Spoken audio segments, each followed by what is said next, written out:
Good morning. My name is Wendy McDonald of CompassionateSolutions.ca with John Cotton of GenuineCoaching.ca, and this morning we're going to talk about courageous conversations and family matters. Good morning, John. Good morning, Wendy. Thanks for having me. Well, I'm just going to talk a little bit about the initiative that you are the leader of and about what we're going to talk about today. So Family Matters is a community initiative to start a conversation leading up to the Canadian holiday Family Day in February this year, 2015, to empower and equip families to engage in meaningful conversations on topics that are important to them. Empowering families means inspiring them to reclaim their power, to talk openly about their values and challenges as part of creating closeness, connection, and community. Equipping families means providing them with knowledge and practical tools to feel confident and courageous in engaging in those conversations. And, of course, some of you might be asking what that looks like. Well, John and his team of visionaries are creating an online awareness campaign beginning in 2015 to which families can go to for inspiration, discussion, and resources. The week before Family Day of 2016, there are going to be some interactive live events in Toronto led by project partners, experts, and organizations that will deliver knowledge and tools to encourage families to discuss issues that are important to them. Families could give input online as to what they'd like to see, and John is already in conversation with several possible partners to engage families on the topics such as effective communication, living family values, families in transition, so divorce, separation, or blended families, risky behaviors such as internet, sex, alcohol, drugs, abuse, those kinds of things, and also mental health. And John, like I mentioned, is from GenuineCoaching.ca, is my guest today. He's a life coach who is committed to relationships that work and the excellence in the art of living, a lifelong journey in continuously discovering the authentic self, honoring inner calling, and realizing potential. And he offers life coaching out of Toronto, Ontario, and the ABCs of Authenticity, 10 Steps to Unlocking the Real You. So we're going to talk about the importance of having courageous conversations and how the Family Matters Project is going to help families to do that. So John, thank you so much for being willing to have this conversation about that. Oh, absolutely. It's my pleasure. I'm always enjoying talking about the power of families and what can be created through them. Cool.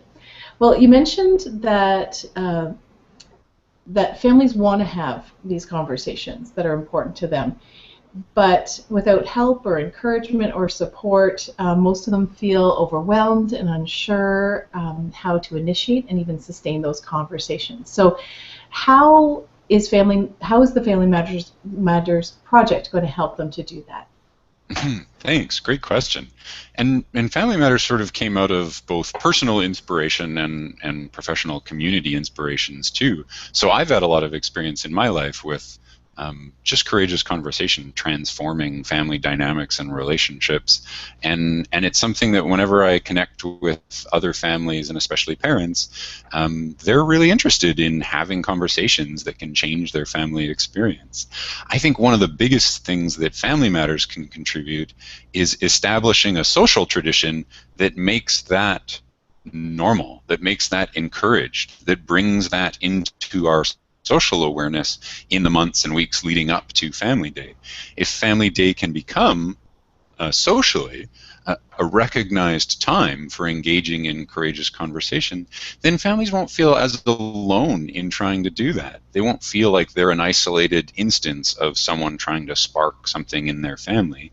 They'll know that there's a whole community, even a provincial or national community of families that are all engaged in the same thing. And that really is a big difference, trying to do anything alone versus doing it as part of a broader community. It paves a way towards just getting started in those courageous conversations. I agree. I think having support is probably the #1 key to any successful program, right? And having that community involvement provides a context for having those conversations.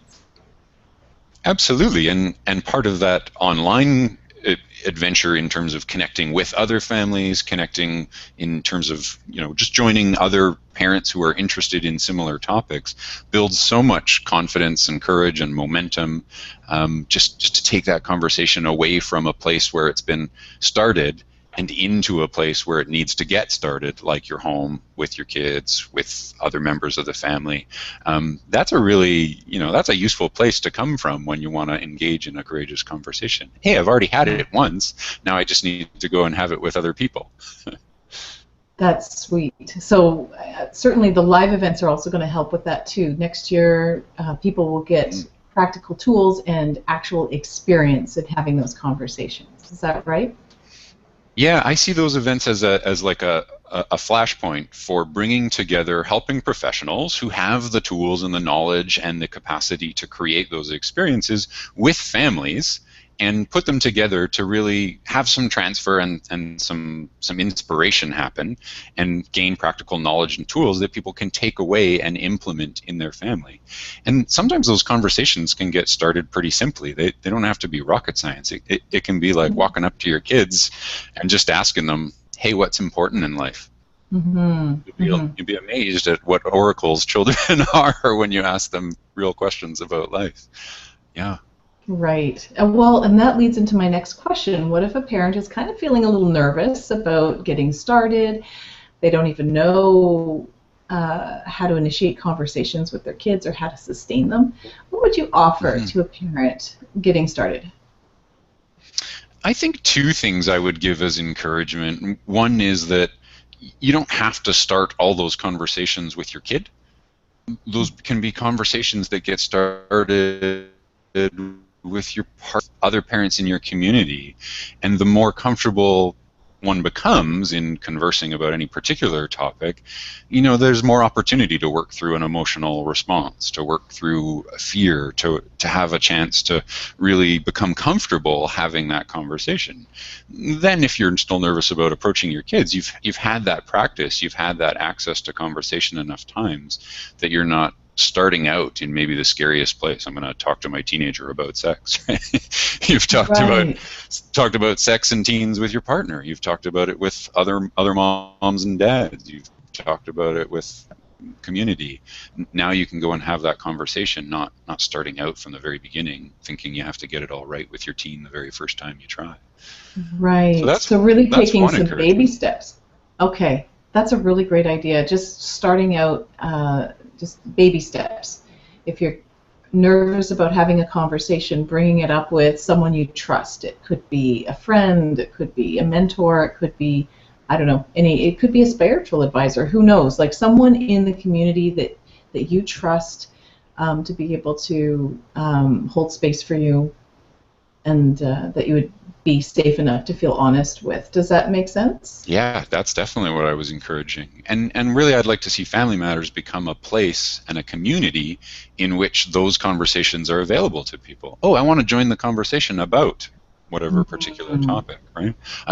Families in action related to their family values. Okay, yeah, I want to join that conversation and really like be a part of it. Then I'm going to bring that conversation and start it in my family. That's a lot easier than trying to spin up from nothing something like, I don't know how to do that. I've never had that conversation before.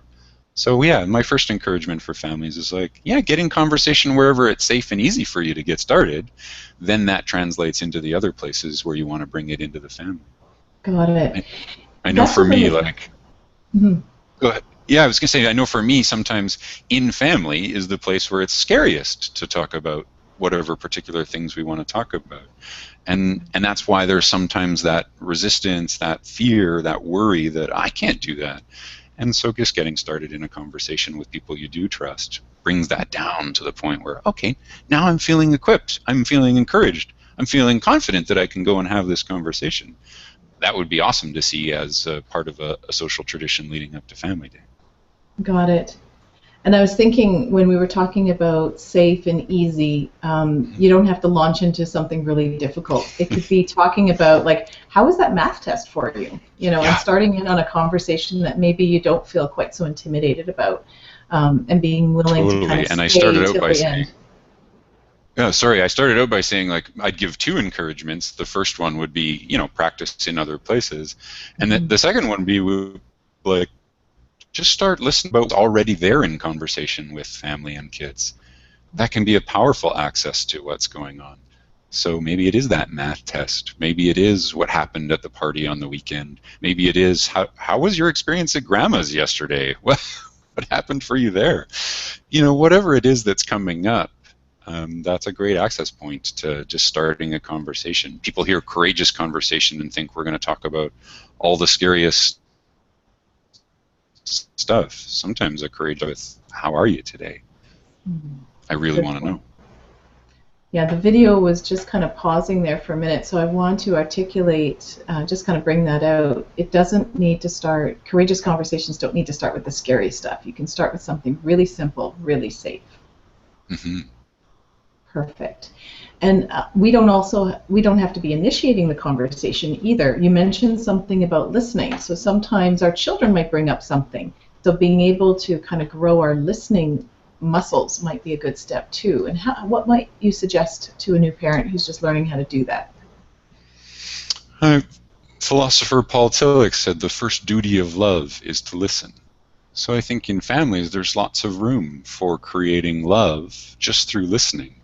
Mm-hmm. And sometimes for parents, listening seems like something that's like exasperating and challenging and demanding, and I don't really want to hear what all of this is going on. I want my kids to hear me and really respect and respond to me in appropriate ways.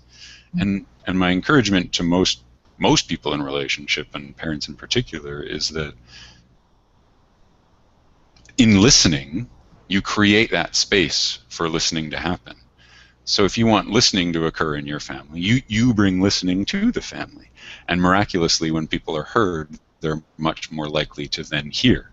So I say, as an act of love, if you see that as a currency of love, it becomes much easier to approach listening as something that's like exciting and, an opportunity to do. It's not this tortuous listening to my teenager's drama going on and pushing all my buttons and, oh God, how can I possibly grind my teeth enough to get through this conversation? Right. Just written, I'm trying to get dinner on the table and all that other busy stuff that happens in the evening. Yeah, it becomes an act of love, the first duty of love.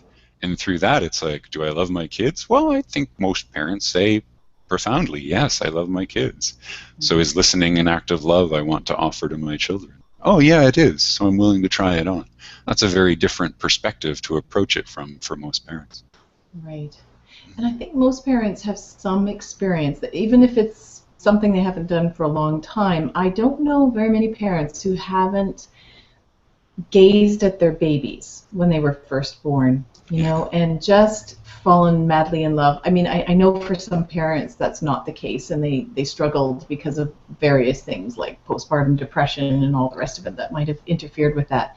But there's usually a point at which that shifts and they're able to gaze upon someone they love. And I think I love how you're saying that, is listening really is that sort of primary act of love. It's very basic. Mm-hmm. And it can be such an illuminating, uplifting, inspiring activity just to engage in listening. Like I was saying before, sometimes kids are just the most miraculous little oracles of wisdom, and kids say the darndest things. They'll just shoot out at you in those moments where you're not expecting them. But you're listening, you're offering them that love and that willingness to hear. And what I hear sometimes, just floors me, blows me away, changes my life. Do you have an example of that that's happened recently? Sure. Well, for example, we've been going through teenage dating adventure and whatnot, and like one of the kids said recently, like I'm really feeling like criticized and like judged for this relationship and that it's all negative. And one thing I appreciate is that you gave me encouragement one time. You gave me encouragement to like be who I really am, just to be who I am. And that floored me because it wasn't something I realized I had even offered. And so coming in that listening to have that come full circle was miraculous. If I hadn't been there to listen and to hear, I wouldn't have known that that was in her experience. I would have been oblivious to the fact that that was something that had so much meaning. And now I know, now I can offer it again. Now I'm empowered to create that experience once more. So that was rewarding. Yeah. Oh, that's sweet. And what I'm hearing you listening for is the meaning that holds for the person. Like, so what I'm hearing for your daughter's, I'm guessing it's your daughter's sense, it's is my that... partner's daughter, but yeah. Got it. That she really wants to be accepted and heard and seen, and also encouraged, that is important to her, and she really valued that. Is that what you heard? Is that the feedback you got? Yeah, I think meaning and understanding go together. Like I'll say, like, understanding is air in relationships, right? When we feel understood, it's someone gets me, amazing. And so air, breathing in and out in relationships is this flow, this exchange of understanding. It's like oxygen for relationships. Mm-hmm. So when someone feels totally understood, that's the experience they have. It's like breathing fresh air. And often through listening, we can be like oxygen tanks for for the people we love. We provide them air by helping them feel understood in their experience, which means we understand the meanings and the subtle implications that different experiences have for them. Oh, that's what that experience means for you. Wow, okay. It's really valuable for you to have affirmation and encouragement in your new dating relationship. Got it. Wow, thanks for sharing that. That's a miraculous understanding that I now have that helps them breathe. What fun. and just empowers you as a parent to then be able to share that much more love with your child the next time. Empowers you in any relationship, absolutely. Yeah, I love that. And we're actually learning each other's love languages, like in the ways that we give and receive love, which is so sweet. Absolutely. And the flip side of that I often say for people is, like, if you're experiencing someone, emotionally thrashing around, escalating, this never happens with teenagers, getting big and struggling to be heard, I say view that as a lack of oxygen in the relationship. Just see that as an invitation to say someone's struggling to breathe. They're suffocating in the relationship. And if you can provide oxygen, if you can provide that air of understanding that someone can breathe again, immediately that de-escalates all of the thrashing around, just like we would if we were physically suffocating. We'd be flailing and thrashing. Well, that happens just at the emotional level in relationships when we're not breathing, when we're suffocating.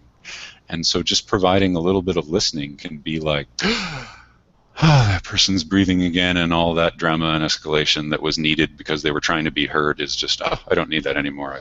I'm breathing. Right. I love that. Now, say we're going to move into something a little bit more dicey, a conversation that maybe triggers a parent. So we've talked about initiating the conversation. I want to move into a question about sustaining that conversation, because sometimes our kids just get started and they start to feel connected, safe, vulnerable. Like they literally, even I just did it right now, breathing. They go, great, I have space here to share. And it's sometimes what happens with parents is that that's the point at which they're done. They've said, okay, I've listened, that's it. But sometimes the most amazing stuff comes out after that, because then you're showing your kid that, okay, I'm here with you, I'm not going to withdraw, I'm going to be with you, I'm going to stand with you. How do you sustain that conversation? When do you know when it's okay to just go, okay, all right, we're done here for now, or how do you bridge to another conversation? That's a great question. I think, like in my experience, and certainly in my partner's experience, kids are really honest about how much information they need and how much they want to share. They're sort of self-regulating in both how much they want to disclose and how much they want to receive as input, right? So take a conversation about sex or sexuality. Most kids in that curious, explorative range, they'll come and they'll start, kind of asking questions and engaging the conversation. They'll start the craziest conversation, which is like, where do babies come from? Or, what's an STD? I don't know. I heard that at school. And they'll monitor how much they can handle. And so you give them a very direct, straightforward, factual answer, and they'll kind of go, huh, and they'll think about it, and they might ask another question. You give them some more information, and then they'll hit a point where they go, ding, I'm done. And they'll say, whoa, that's okay, gotta go. They'll let you know that they've hit their limit for now. As long as you don't force that and push beyond that, kids will naturally come back when their curiosity grows to the next level, and then they'll ask for more information. And that dynamic just comes out of being regularly available to your kids in that sort of sharing and easygoing conversational mode. One thing that my partner has observed works great for her is often they're in the car, and conversations in the car one-on-one with kids are great places that are non-threatening. We're each looking in our own direction, and it's a closed space where there's no interruptions, and it's usually a finite amount of time. It's 20 minutes to get to the gym, or it's going to school. And that's a great place for kids to just check in and to sustain that conversation. Like, hey, you know that we were talking about that stuff yesterday. How did that land for you? What did you take away from that? Something open-ended that kids can then engage in. If they're like still full and there's nothing more for them to share, they'll kind of let you know. Nothing going on. And if there's more there and they feel safe, then, like you said, sometimes that most miraculous stuff comes out after a little bit of time in that safe space, and then something comes out that you couldn't have seen coming. You had no idea was in them that they were thinking or feeling or experiencing. It just comes out in that space of care and attention and empathy. I like that. And if the parent has reached the end, or maybe the end of the road trip or whatever, I think it's a very natural conversation transition to say, hey, let's pick this up later, or I'd like to think about that. I don't know the answer to that question. I'll talk to some friends, or I'll do some research, or whatever I need to do, and you can even let them know that, yeah, this is actually upsetting me too. So I'm going to just take a moment and figure out, what we're going to do next. I think that's a real honest way to be, especially as you get into the teen years and, well, even preteen years for sure. Just being honest with each other. Well, and I think parents are often so committed to being there for their kids and understanding their kids and hearing their kids that sometimes that emphasis gets lost in terms of a balance between courage and consideration. So some parents are so considerate, so willing to hear and listen, that they're often forgetting to have the courage to share their side of what's going on for them in that experience, just like you were saying, like, I'm upset by that too, or this is something that I'm scared about or worry about for you and that I dealt with as a kid. So another natural transition too for the kids can be to say, I'm really glad you shared that with me. I'm seeing things differently now. I'd really love a chance to share with you some of my concerns about that too. Could we pick that up on the next ride? Okay, Mom. Now you've got an invitation and an opening to come back to it and to share your concerns and your experience now that the child or your partner or whoever it is has already been heard, already understood, and breathing around this topic. And being open to hear and know as well if they say, no, actually, I'm done right now. Yeah, totally. Yeah, they'll regulate that way and let you know. No, that's about as much as I can process right now is what they're saying. Like, I'll let you know when I'm ready for more, or I can handle hearing more. Yeah, which kind of brings us full circle, because that's listening, just constantly checking in and just listening again. What are they saying yes to? What are they willing to engage in? And what are they saying? Yeah, you know what? I'm onto something else right now. Cool. Is there anything else you'd like to add to our conversation that we haven't talked about? Well, in terms of family matters, like I'd really love to create that as a social tradition, and so I'm encouraging parents even this year to take it on as an experiment in their own homes, whether it's between families, talking to your neighbors or your family or whoever it is you trust, to compare, like, what are you guys dealing with? Well, we're dealing with this. Well, what do you guys want to create? Well, we want to create like a fantastic year of what's going on. And then to take that into whatever's a part of your family day experience already. maybe you spend time as a family, doing some activities, going to the ski hill, playing board games, whatever you do, there's still an opportunity for you to incorporate into that activity some kind of courageous conversation. And maybe it's as simple as like, how do we want to show up as a family for the next year? What's important this coming year? What do we want to create and experience together? And as you're going on the board game or riding up the chairlift, kids are thinking like, well, I really want to experience like a lot of fun. That's important to me. Or like, I really want us to like care and love for one another, like really show respect. We've had some conflict. And they'll let you know like what's important as a family, given the opportunity to really talk about it. Yeah. That's an invitation I want to put out there to parents to take on. Cool. And there is a Facebook page now. It's on Facebook. It's Family Matters Community. And we're going to be sharing some videos and other inspirational items. And this interview will be on there too. So hopefully people will be inspired to join in on the conversation and share their own experiences with having conversations.